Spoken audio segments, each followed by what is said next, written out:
sei se você percebeu, mas eu tô com trilha sonora no fundo, os passarinhos ali nas árvores. Mas seguimos. Abre tua Bíblia lá em Lucas 10, 25. Eu vou ler um pedaço com você, não passa mal, tá? Você que não é acostumado a ler a Bíblia. Lucas 10, 25. A Bíblia fala de duas pessoas. Fala de Jesus e de um intérprete da lei. Apesar de Jesus sempre falar para multidões, esse cara, ele chamou a atenção porque ele queria testar Jesus. Jesus, ele era conhecido como um professor, um rabi. Mas o intérprete da lei ali era o especialista. Apesar de Jesus ser o criador do universo, saber todas as coisas, as pessoas ao redor consideravam aquele homem um especialista. A pergunta que ele faz para Jesus é: mestre, o que eu devo fazer para herdar a vida eterna? E a primeira coisa que Jesus fala é: o que as escrituras dizem sobre isso? E não somente isso, como você interpreta essas escrituras. Ele não queria só a opinião do especialista, ele queria a opinião do homem. Ele cita Deuteronômio 6, 4 e 5 e depois ele acrescenta Levítico 19 e 18. As palavras das escrituras, elas são fundamentais para um israelita. São faladas ao amanhecer, são faladas ao anoitecer, são colocadas nas ombreiras da porta, em alguns casos são colocadas na fronte ou nos braços em tiras cerimoniais de couro. Também são introduzidas na liturgia do lar e na sinagoga, ou seja, esse cara aqui, ele falava com a sua família dentro de casa, além de ser um especialista, e também na sinagoga, quando ele ia. Jesus fica muito feliz com as respostas dele, porque a resposta que ele diz é: ame o teu Deus de todo o coração, com toda a tua alma, com todo o teu entendimento, e ame o seu próximo como a ti mesmo. Jesus fica feliz com a resposta dele. Jesus diz assim: então faça isso e viverá. Mas esse cara queria uma desculpa, porque quem é realmente o meu próximo? Quando ele faz essa pergunta, baseado no contexto histórico que ele vive, está falando sobre a ocupação romana, a operação grega que vivia naquele tempo. Então, próximo para ele era pouquíssima gente. Então Jesus começa a contar uma história. Já que na sua especialidade você não entendeu a palavra, eu vou te falar no cotidiano, vou te mostrar um estilo de vida. E ele começa a contar a parábola do bom samaritano. E aí quando você olha para essa situação, é um homem descendo num lugar que era muito perigoso, sozinho, desacompanhado. Ele era, na verdade, se você for olhar nessa situação, era uma tolice fazer isso. 27 quilômetros descendo, é 1.000 metros de descida em uma curta distância. Então você calcula mais ou menos como que era essa estrada. Ela era muito perigosa. Na época não tinha carro, então era jumento ou a pé. E nessa história, esse homem é espancado, deixado nu, inconsciente, é assaltado, ou seja, o cara é abandonado na estrada. Hoje em dia é um pouco diferente, a forma como a gente se veste não diz muito sobre o nosso status social. Algumas vezes sim, mas não sempre. Mas naquela época, status social e nacionalidade estava muito relacionada às roupas que a pessoa vestia. Então aquele homem foi deixado não somente assaltado, espancado e nu, mas ele foi deixado sem identidade. Os dois primeiros personagens que aparecem são o sacerdote e o levita. Os sacerdotes faziam 24 turnos para o cuidado do templo. Quando ele era convocado para trabalhar no templo, ele ficava por 2 semanas. Então, se ele estava descendo de Jerusalém, quer dizer que o turno tinha acabado. A gente pressupõe aqui que ele tinha um jumento pela classe social dele.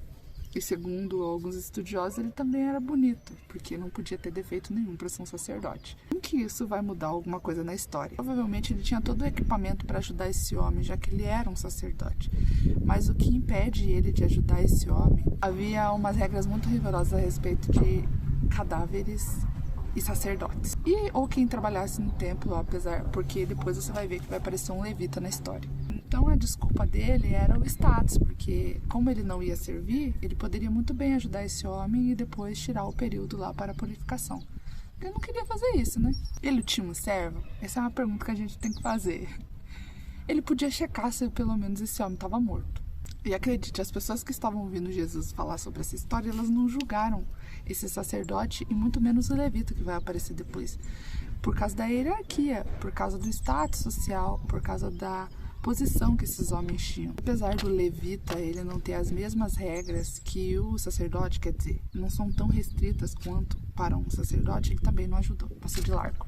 Essa história ela tem uma surpresa para o cara que estava assistindo Jesus pregar naquele dia. A surpresa era um samaritano aparecendo nessa história. O ouvinte esperava um cidadão comum, porque começou numa hierarquia, um sacerdote, depois veio um levita. Então o próximo vai ser um cidadão comum, vai ser um camponês, para ser o herói da história. E aí Jesus colocou um samaritano. O samaritano para o judeu não era nem gente. Ele nem é considerado gente para eles. Existe uma rixa social muito grande que vinha de anos atrás, não tinha nem a ver com aquela época em que Jesus estava, mas sim de muito tempo, desde o Antigo Testamento. As tensões deles eram militar, era religiosa, era territorial, tinha muita coisa envolvida. Então o judeu ele não considerava o samaritano um próximo. Na história ele era um candidato totalmente desqualificado para ser um herói. Provavelmente não entendia muitas coisas, mas ele fez os que o de Jerusalém não fizeram. E isso é que muda a história. O samaritano, ele provavelmente era um mercador. Pressupõe-se que ele é um mercador. Ele tinha vinho, tinha azeite, tinha um jumento. Então ele não era pouca coisa não, ele tinha bens. Ele conhece a pensão, então quer dizer que ele costumava fazer essa viagem, provavelmente não era a primeira vez que ele fazia essa viagem. E também conhecia o dono da pensão. E era um homem de confiança, já que o homem confiou que ele ia trazer depois o pagamento dos cuidados desse homem moribundo. Ele dá 2 denários. 2 denários naquela época significava 24 dias de cuidado. E promete que vai pagar o restante se caso ele gaste mais. E aí Jesus pergunta para o homem. Primeiro o homem pergunta, quem que é meu próximo? Depois Jesus pergunta a ele, quem que é o próximo desse cara? E aí o homem responde, aquele que usou de misericórdia. Então ele diz, vai e faz o mesmo. A gente pensa todos os dias que o próximo é a pessoa do nosso círculo de amizade. É o cara que está perto de você, é meus parentes, é minha família. E sim, eles também são nossos próximos, mas a gente tem que olhar muito além disso. Teu próximo não é só a pessoa que é íntima de você, que frequenta a mesma igreja, que senta no mesmo banco que você ou está no teu círculo de amizade. Muito menos aquele que está no seu círculo religioso, cultural ou ainda nacional. E essa aqui pega muito. Se você acha que a sua fé se resume a 4 paredes, seja a sua casa ou a sua igreja, você falhou como cristão. Você falhou como seguidor de Cristo. A verdade é que a gente fala muito sobre religião, a gente fala pouco sobre amor, justiça e misericórdia, que é a estrutura do reino de Deus e tudo aquilo que Jesus pregou. Eu peço hoje para que você não viva apenas de aparências, mas viva de justiça, misericórdia e principalmente de amor.